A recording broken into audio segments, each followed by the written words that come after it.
Chaque jour, des schémas comportementaux passent inaperçus à côté de vous.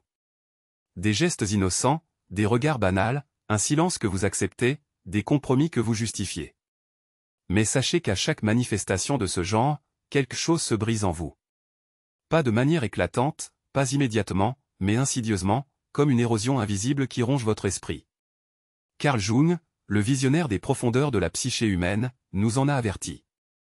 Il comprenait que certaines conventions sociales, certaines façons de penser ou de garder le silence, sont des poisons silencieux, des mécanismes toxiques cachés que vous avez choyés sans même vous en douter. Aujourd'hui, je vais vous ouvrir les yeux sur 7 de ces modèles de comportement destructeurs. Vous devez apprendre à les reconnaître, à comprendre leur essence et, surtout, à les rejeter. Écoutez jusqu'au bout, car personne ne vous parlera du dernier, et pourtant, c'est celui qui vous tue le plus sûrement. Vous n'imaginez même pas ce que vous allez apprendre. Carl Gustav Jung n'était pas qu'un simple psychiatre. C'était un explorateur. À l'ère du rationalisme envahissant, où la raison était considérée comme la seule mesure de la vérité, il a osé affirmer que l'âme humaine n'est pas qu'un simple mécanisme, mais un labyrinthe complexe, plein d'ombres, d'archétypes anciens et de blessures non cicatrisées. Carl Jung a compris que les secrets et les peurs que nous cachons finiront tôt ou tard par prendre le dessus sur nous. Il a compris que fuir sa propre obscurité est une voie sans issue, et que seul un regard courageux sur ses propres démons peut apporter la libération. Pendant des siècles, la société a valorisé le masque, la façade impeccable, le conformisme. Nous appelons cela la politesse, l'intégration, la maturité. Mais combien de fois cela ne cache-t-il qu'une soumission lâche? Jung a découvert que la psyché humaine est empoisonnée lorsque nous nous trahissons, lorsque nous renonçons à notre véritable essence. Il a enseigné que la tolérance envers les modèles de comportement destructeurs, que ce soit en nous-mêmes ou chez les autres, n'est pas de la sagesse, mais de l'autodestruction. Ces vérités troublantes et refoulées sont aujourd'hui plus pertinentes que jamais. À notre époque, l'homme, comme perdu dans le brouillard, essaie de se conformer aux idéaux imposés, se dissolvant dans ce qu'ils doivent accepter. Vous considérez beaucoup de choses comme inoffensives, des réflexes habituels, des compromis répétitifs, des réactions automatiques. Ces modèles de comportement imperceptibles, comme de silencieux prédateurs, absorbent insidieusement votre essence. Carl Jung l'a compris. Il savait que ce n'est pas toujours le coup soudain qui brise, mais l'empoisonnement l'en met certain par des offenses répétées. Voici 7 poisons dont il faut se débarrasser. Le premier est la tolérance au mépris. Chaque fois que vous faites semblant que les mots humiliants ne vous atteignent pas, que vous hochez docilement la tête devant celui qui vous regarde de haut, que vous justifiez la moquerie en murmurant que ce n'est pas si grave, vous vous trahissez. Vous pensez faire preuve de sagesse, d'impassibilité, de grandeur d'âme. Mais en réalité, vous envoyez à votre esprit un message monstrueux, je mérite d'être maltraité. Vous pensez préserver la paix, mais vous payez de votre estime de soi. Vous êtes sûr d'éviter le conflit, mais vous allumez une guerre à l'intérieur de vous. Carl Jung a mis en garde, ce dont tu n'as pas conscience devient ton destin. Et tant que vous tolérez l'humiliation, vous vous construisez vous-même un avenir malheureux. Vous effacez votre dignité au profit de l'approbation d'autrui. Vous avez soif d'amour et vous êtes prêt à vous adapter pour l'obtenir. Vous cherchez à paraître cool, agréable à vivre, alors vous cachez votre douleur au plus profond de vous. Vous voulez grandir, mais vous vous taisez, craignant de dire des bêtises. Mais ce silence est une blessure empoisonnée qui empoisonne votre monde intérieur. Il n'y a pas de grandeur à supporter silencieusement le mépris. Il n'y a pas de maturité à s'effacer, à laisser les autres briller. Il n'y a pas de spiritualité dans l'abnégation. Un jour viendra où il faudra choisir, être aimé pour le masque que l'on porte, ou rester seul, mais fidèle à soi-même. Et encore une chose, arrêtez de rire quand vous avez envie de crier. Vous connaissez parfaitement ce scénario. Vous entendez des mots qui vous blessent au plus profond de votre cœur, et en réponse, un sourire crispé. On vous humilie, et vous riez. Quelqu'un envahit votre espace personnel, et vous plaisantez. Vous pensez que c'est juste une réaction de défense, mais en réalité, c'est une prison. Ce rire n'est pas la liberté, mais une armure lourde que vous enfilez pour désamorcer la situation. Vous riez pour éviter la dispute. Vous riez pour ne pas fondre en larmes. Vous riez pour être accepté, aimé, pour ne déranger personne. Et derrière ce rire, il y a un gouffre de douleur que vous avez peur de toucher. Vous essayez d'avoir l'air insouciant, léger, cool, mais à l'intérieur de vous, une tempête fait rage. Et cette tempête, enfermée à l'intérieur, se transforme en poison. Carl Jung disait, la névrose est la souffrance de l'âme qui n'a pas trouvé sa vocation. Mais comment l'âme la trouvera-t-elle si vous ne la laissez pas pleurer? Si vous ne la laissez pas vivre pleinement sa vie? Ce rire que vous considérez comme élégant est une fuite. Une fuite de l'authenticité, de l'humanité, de la vulnérabilité. Vous pensez vous protéger, mais en réalité, vous vous détachez de votre profondeur. Vous vous détachez de votre vérité. Et en fin de compte, vous vous privez de toute chance de guérison. Arrêtez de rire pour survivre, commencez à pleurer pour guérir. La troisième chose à laquelle vous devez renoncer. Tolérer signifie essayer désespérément de tout comprendre au lieu de simplement le ressentir. Vous avez soif d'analyse, vous cherchez des explications, vous vous efforcez de comprendre pourquoi vous souffrez, pourquoi les autres se comportent de cette manière, pourquoi vous tombez sans cesse dans les mêmes pièges. Vous voulez déchiffrer le code, rationaliser, intellectualiser et vous croyez que cela vous rend plus fort. Vous pensez que c'est un mouvement vers l'avant, mais parfois, la compréhension n'est qu'une fuite, un moyen d'éviter les sentiments, de garder le contrôle. Vous préférez les théories froides aux émotions brûlantes. Il est plus facile pour vous de disséquer avec un scalpel que de vous laisser transpercer de part en part. Vous cherchez à rester immaculé, mais l'âme ne peut pas être stérile. Elle frémit, flambe, saigne. Carl Jung disait que l'intellect devient souvent l'ennemi de l'individuation, ce processus même qui vous conduit à votre véritable moi.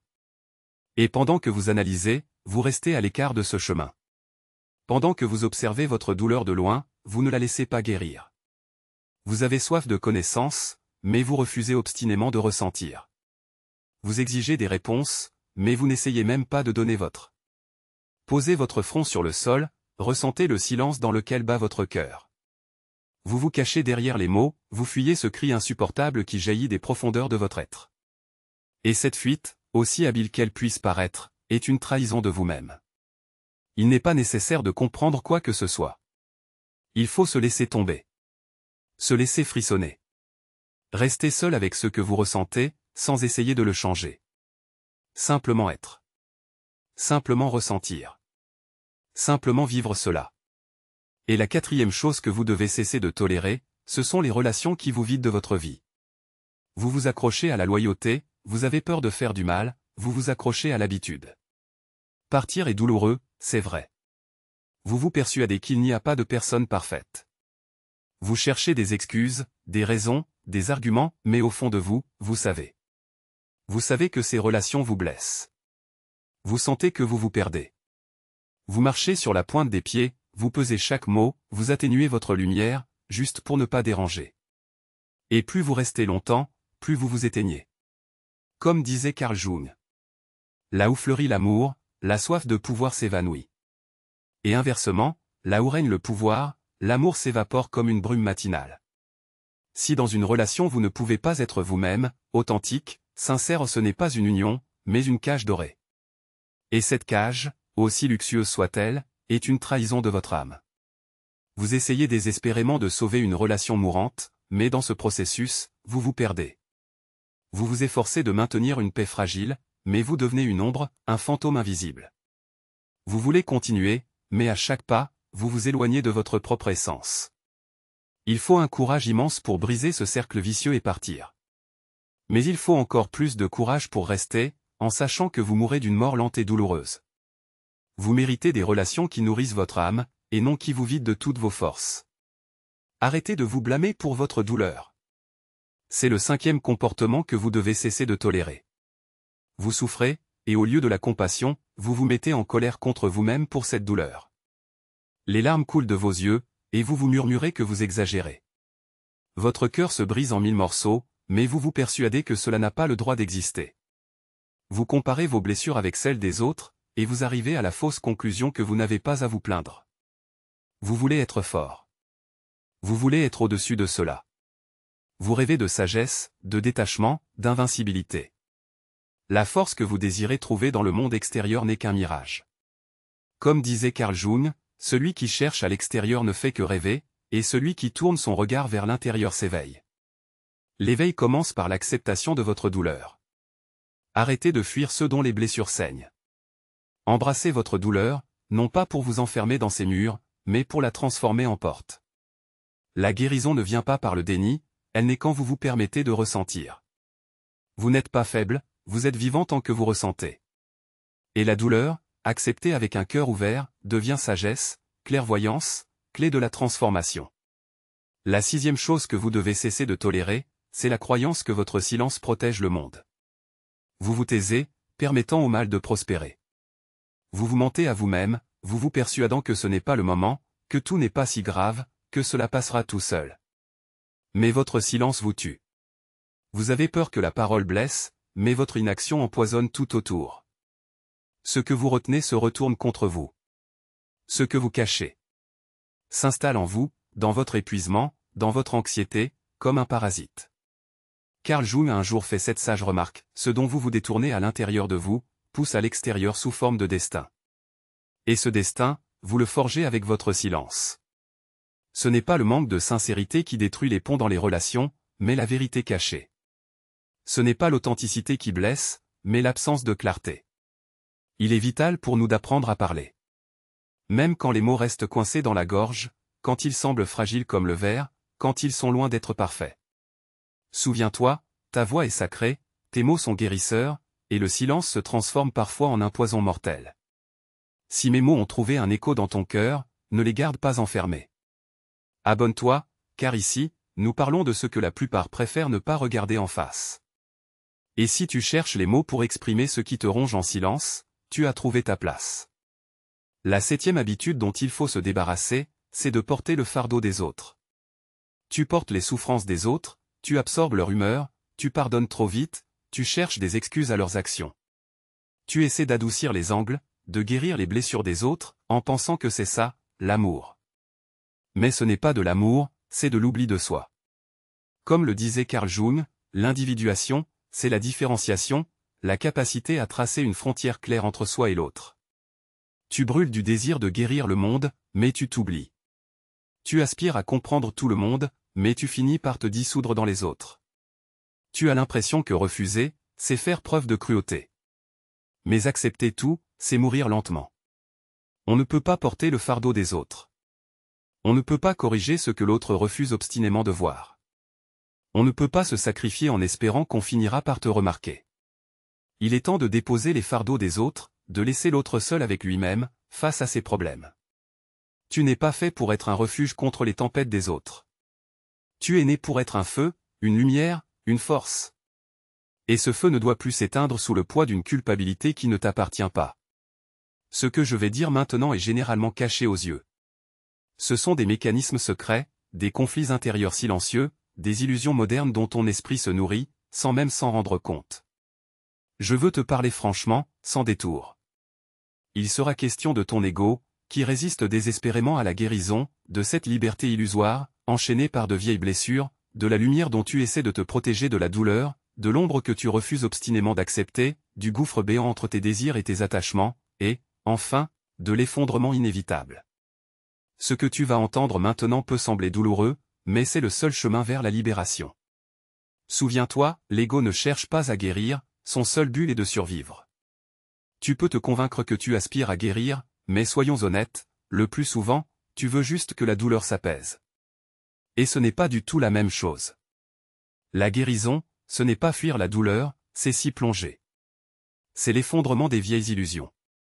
C'est le rejet douloureux des images habituelles de soi, des défenses intérieures dépassées, des histoires que tu te racontes depuis trop longtemps pour ne pas voir la vérité. L'ego s'y oppose de toutes ses forces. Il a soif de pouvoir, il veut toujours avoir raison, il aspire à rester inébranlable, invulnérable, tout-puissant. Il déteste. L'ego est un fugitif, fuyant éternellement le spectre de l'effondrement. Il est terrifié par la honte, les doutes, les contradictions internes. Par conséquent, lorsque tu déclares vouloir guérir, sois extrêmement attentif, que défends-tu désespérément? Que refuses-tu d'entendre, que tu tais ou que tu justifies habilement? L'ego se faufile partout, dans ta fierté, dans ta sagesse ostentatoire, même dans tes principes les plus élevés. Il n'a pas soif de vérité, mais cherche simplement à préserver à tout prix l'image de soi que tu as patiemment construite, pour éviter l'effondrement. Et tant qu'il est aux commandes, tu prends à tort la résistance pour de la force. Tu es sûr de ta stabilité, alors qu'en réalité tu es figé dans l'immobilité. Tu penses que tu vois tout clairement, mais seulement parce que tu refuses d'admettre le moindre doute. Tu as l'impression d'avoir progressé parce que tu as cessé de réagir violemment, mais la vérité est que tu as simplement émoussé tes sentiments, que tu t'es anesthésié. Carl Jung appelle à ne pas réprimer l'ego, mais à le remettre à sa place, à cesser de l'identifier à sa véritable essence. Apprends à reconnaître les moments où il parle à ta place, car il le fait constamment.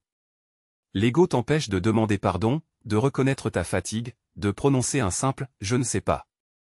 Ce que tu prends pour de la force n'est que la capacité à éviter les chutes. Tant que tu ne retrouveras pas cette vulnérabilité, il n'y aura pas de guérison, seulement l'illusion de la fuite. Deuxièmement, tu es sûr de ta liberté, mais en réalité, tu es prisonnier de vieilles blessures. Tu avances dans la vie, convaincu que tu choisis toi-même ton chemin, que tu prends des décisions, que tu affirmes ton indépendance. Mais tu ne remarques pas que nombre de ces décisions ne sont pas dictées par toi, mais par quelque chose d'ancien, de profondément enfoui à l'intérieur. Ce sont des blessures non guéries, des humiliations refoulées, des souvenirs émotionnels, figés dans ton corps. Tu as l'impression d'agir librement, mais en réalité, tu ne fais que réagir selon des schémas appris par cœur, que tu n'as jamais remis en question. Tu évites les conflits parce que tu as compris un jour que ta colère repoussait les gens. Tu donnes trop parce qu'on t'a appris que l'amour devait se mériter. Tu restes distant parce qu'un jour, on t'a fait croire que ton existence, ton propre moi, cause de l'anxiété à quelqu'un. Et depuis lors, tu vis dans l'obéissance. Tu te soumets alors qu'une tempête fait rage en toi, et tu gardes le silence, en te mordant la lèvre. Tu te soumets en arborant un sourire, juste pour ne pas déclencher de tempête. Tu cèdes en refusant de définir des limites, de peur d'être rejeté, comme un lépreux. Et ce que tu appelles fièrement ton calme, ta sagesse, ta gentillesse, s'avère parfois n'être qu'une forme pitoyable d'adaptation inconsciente, un masque cachant tes véritables sentiments. Carl Jung a percé cette vérité à jour, ce que tu ignores, ce que tu caches dans les coins sombres de ton âme, te contrôle en réalité. Tant que tu n'auras pas regardé en face ces liens invisibles de loyauté, ces accords scellés par la douleur, tu n'auras pas le choix. Tu seras condamné à répéter sans cesse le même scénario, en blâmant le mauvais sort et la monotonie de ton entourage. Mais il ne s'agit pas de la vie qui se moque de toi, mais du fait que tu rejoues sans cesse le même drame, en changeant simplement les acteurs. Ton système nerveux, ton inconscient, ton histoire non digérée parle pour toi, dicte tes actions. Ce n'est pas la liberté, ce n'est qu'un écho du passé. Et tant que tu n'auras pas pris conscience de cette amère vérité, ton présent ne sera qu'une continuation silencieuse de ta douleur passée. Parfois, tu as l'impression de faire un choix libre, mais en réalité, ce n'est qu'une forme polie de ton traumatisme. Il est temps d'arrêter de te soumettre non pas aux autres, mais à ce passé qui te retient fermement par la manche, t'empêchant de prendre conscience de ce qui se passe. Ta lumière se transforme en masque lorsque tu refuses de saigner. Tu parles de paix, d'illumination, de libération, en utilisant les mots les plus nobles et spirituels. Mais regarde la vérité en face. Regarde ce que tu ne veux surtout pas ressentir, ce que tu refuses d'exprimer. Derrière tes paroles de calme se cache souvent une immense peur refoulée d'explosion. Derrière tes discours sur le pardon se cache une colère à laquelle tu n'as jamais donné libre cours. Derrière ton sourire éblouissant se trouvent des fragments de toi que tu as bannis dans l'ombre. Et c'est là que réside le piège le plus sophistiqué. Tu as transformé la lumière en masque, tu t'es créé une image de personne développée, sage et détachée. Tu cites des vérités profondes, tu maîtrises le langage de l'âme, mais tu évites l'essentiel, ressentir, crier, douter, tomber. Tu fuis. Tu fuis le chaos, tu détournes le regard de tout ce qui est humain, du sang et de la douleur. Quelqu'un t'a convaincu que la spiritualité est une pureté, une douceur et une sérénité parfaite. Mais Carl Jung te rappellerait qu'un tel monde n'est qu'une illusion s'il n'est pas trempé par les ténèbres. On ne peut pas guérir une blessure qu'on a peur de regarder. On ne peut pas aimer sans connaître la haine. Il est impossible de grandir si on n'est pas prêt à tomber. Ce que tu essaies de réprimer ne disparaît pas sans laisser de traces. Il se cache simplement, s'infiltrant par la tension dans les muscles, entravant les mouvements, se transformant en auto-sabotage. Il vole le sommeil, te fait te replier sur toi-même, empoisonne le silence par un mutisme toxique. Tu penses avoir tout réglé, mais ton corps connaît la vérité où tu te mens à toi-même.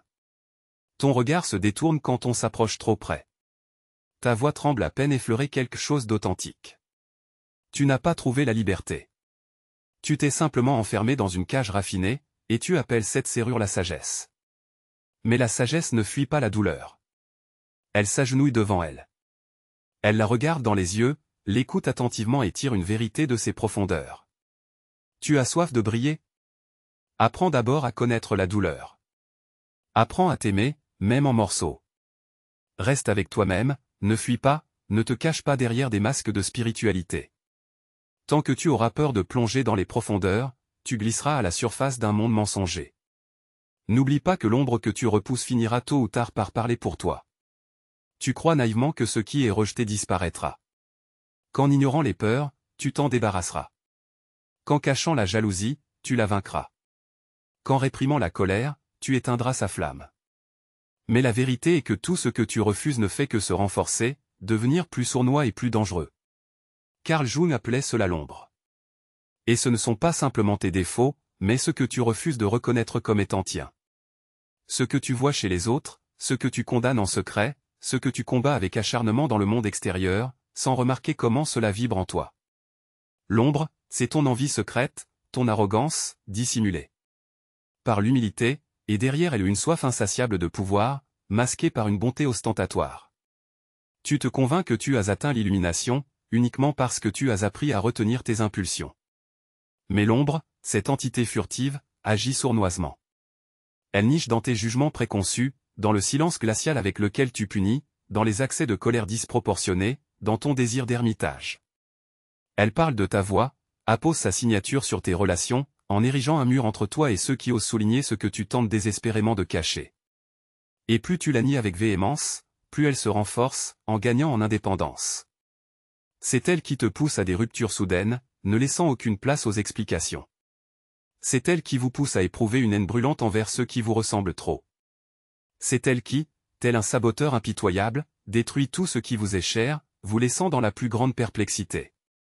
Mais l'ombre n'est pas un ennemi, comprenez-le. Ce n'est qu'une partie de vous, aspirant désespérément à être reconnue. Elle ne veut pas la guerre, elle veut la réunification. Elle a besoin de retrouver sa place légitime dans votre âme, de revenir dans la sphère de la conscience. Tant que vous vous cachez d'elle, en faisant comme si elle n'existait pas, elle grandit en silence, tel un champignon sinistre, et finira par éclater au grand jour à travers votre voix, déformée par la méchanceté, à travers des gestes brusques et traîtres, à travers votre absence pénible, à travers la douleur lancinante qui torture votre corps et votre âme. Arrêtez de répéter « Je ne suis pas comme ça ». Vous êtes tout cela. En vous se cachent la lumière et l'obscurité.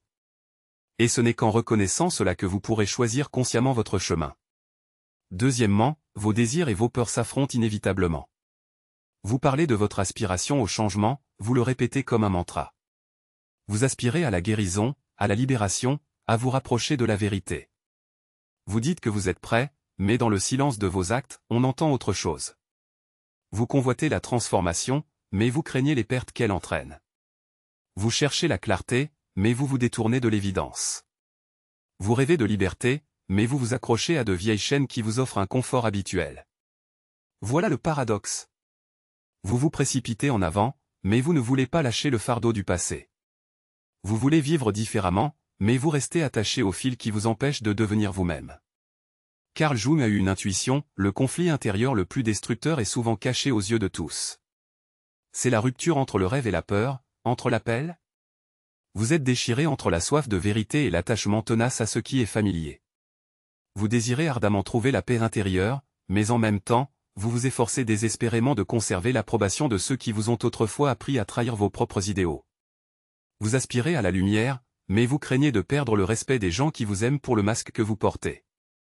La hauteur vous attire, mais la solitude au sommet vous effraie. Et voilà que vous vous figez dans l'attente, vous cherchez des justifications, vous gagnez du temps. Mais chaque jour passé dans cette attente ne fait qu'aggraver votre fracture intérieure. Chaque compromis avec vous-même laisse une cicatrice indélébile dans votre âme. Vos paroles coulent conformément aux normes socialement acceptées, mais votre cœur, votre voix, votre corps crient autre chose. Vous êtes coincé dans une zone incertaine entre deux mondes, et cette incertitude vous pompe toute votre énergie. Vous rêvez de guérison, mais vous n'êtes pas prêt à renoncer à l'image qui est compréhensible pour les autres. Vous vous précipitez pour dire la vérité, mais vous avez une peur panique des conflits. Vous voulez établir des limites personnelles, mais vous craignez de briser les liens. Vos désirs et vos peurs sont entrés dans une lutte implacable. Et tant que vous ne réaliserez pas ce fait, vous serez condamné à d'éternels tourments. Il ne s'agit pas d'une absence de progrès, mais du fait que vous reculez au moment même où vous êtes prêt à faire une percée. Vous languissez dans votre cage, bien que la porte soit grande ouverte, mais la peur de l'inconnu vous retient prisonnier. Vous êtes comme coincé entre le désir de liberté et la peur du vide. Paradoxal, n'est-ce pas? Un sixième sens murmure, pour guérir, il faut d'abord se détruire. Vous aspirez au renouveau, mais vous vous accrochez désespérément au passé. Vous rêvez de renaissance, mais vous n'êtes pas prêt à abandonner celui que vous n'êtes plus. Vous voulez vous réveiller, mais vous craignez la liberté vertigineuse qui vous attend après le réveil. Et pourtant, vous le sentez, n'est-ce pas? À l'intérieur de vous se cachent des couches qu'il est impossible de reconstruire ou d'améliorer. Elles doivent tomber, s'effondrer en poussière, pour laisser la place à du nouveau. Le réveil n'est pas un ajout, mais une perte, une désintégration douloureuse. Carl Jung appelait cela l'individuation. Ce n'est pas une aspiration à la perfection, mais une quête de l'intégrité. C'est le fait d'enlever, couche après couche, tous les masques que vous avez portés pour survivre. C'est un adieu au personnage inventé. C'est un regard dans le miroir de votre vie, de votre passé, de votre image, et la permission de dissoudre tout ce que vous n'avez jamais été en réalité. Ce processus est loin d'être paisible. Il n'est ni doux ni tendre, mais cruel et impitoyable. Il ébranle jusqu'au fondement vos convictions, brise les liens d'amitié, rompt les habitudes. Il vient arracher à la racine tout ce qui a fait son temps.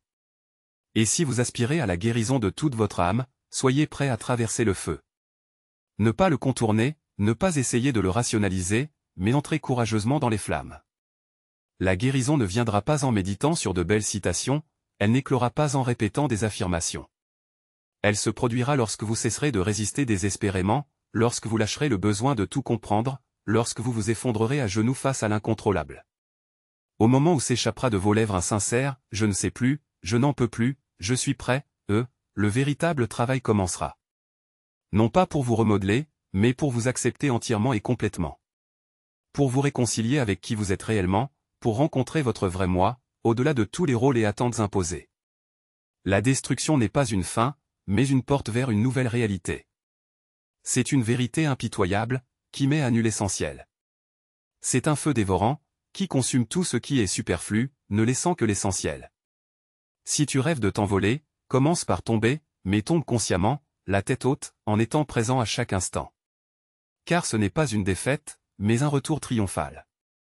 Un retour à ton vrai moi, à celui que tu as toujours été sous l'épaisse couche de peur et de préjugés. Tu viens d'entrevoir le mécanisme qui opère secrètement en toi, pendant que tu étais aveugle. Maintenant, ce que tu vas faire de cette révélation, c'est ton choix. La simple prise de conscience n'est pas une panacée. Il faut aller de l'avant, affronter avec courage, ressentir et traverser. Dans cette partie conclusive, je vais t'indiquer le chemin de l'action, émanant du plus profond de ton être. Non pas pour devenir meilleur, mais pour devenir authentique. C'est un chemin qui exige non pas des intentions, mais des engagements. Et il commence au moment où tu cesses de fuir. Avant toute chose, renonce à la quête de la guérison comme moyen d'éviter la souffrance. Tu aspires à la guérison, mais en même temps, tu fuis désespérément la douleur. Tu rêves de libération, mais tu veux rester indemne. Tu cherches des réponses, mais tu crains d'être dérangé. C'est le piège le plus sophistiqué, vouloir la perfection sans vivre le moindre bouleversement, chercher la lumière sans ressentir l'obscurité. Mais c'est précisément ici, en ce point, que naît la véritable transformation. La guérison n'est pas une fuite devant la douleur.